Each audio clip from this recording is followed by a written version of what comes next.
অসমৰ জনপ্ৰিয় অভিনেতা কোকিল শইকীয়া এইবাৰ বাৰু বাস্তৱ জীৱনত সঁচাকৈ প্ৰেমত পৰিল নেকি?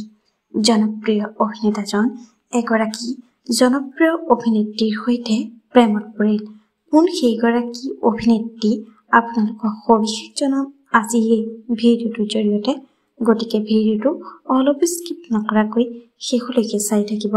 নমস্কাৰ বন্ধু-বান্ধৱীসকল, আপোনালোক সকলোকে স্বাগতম জনাইছোঁ।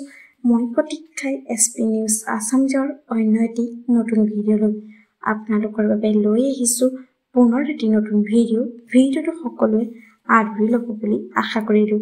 আহক আজি ভিডিঅ'টোৰ পৰৱৰ্তী অংশলৈ আগবাঢ়ো।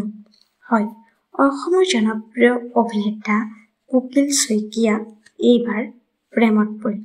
জনপ্ৰিয় অভিনেতাজনে সামাজিক মাধ্যম যোগেদি এটি পোষ্ট কৰে আৰু লগে লগে অনুৰাগীসকলে তেখেতক শুভেচ্ছাৰে উপচাই পেলাইছে।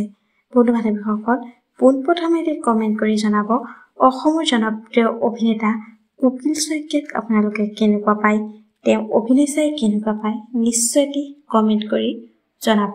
হয়, অসমৰ জনপ্ৰিয় অভিনেতা কোকিল শইকীয়াই সামাজিক মাধ্যম যোগেদি এটি পোষ্ট কৰি লিখে যে তেওঁ কাষত আজীৱন।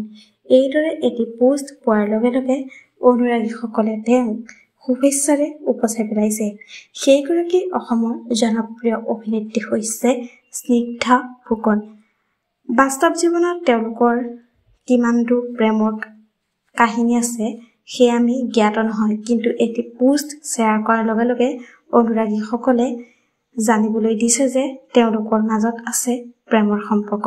যদিহে তেওঁলোকৰ মাজত প্ৰেমৰ সম্পৰ্ক আছে নিশ্চয় তেওঁলোকে জনাব। আজিলৈ ভিডিঅ'টো আছিল ইমানখিনি। আশা কৰিলোঁ আপোনালোকে ভিডিঅ'টো চাই ভাল পালে। তেন্তে ভিডিঅ'টোত এটা লাইক কৰিব, কমেণ্ট কৰিব, শ্বেয়াৰ কৰিব, লগতে চেনেলটো ছাবস্ক্ৰাইব কৰি কাষতে থকা বেল আইকনটো প্ৰেছ কৰি অল কৰি দিবলৈ নাপাহৰিব। ধন্যবাদ।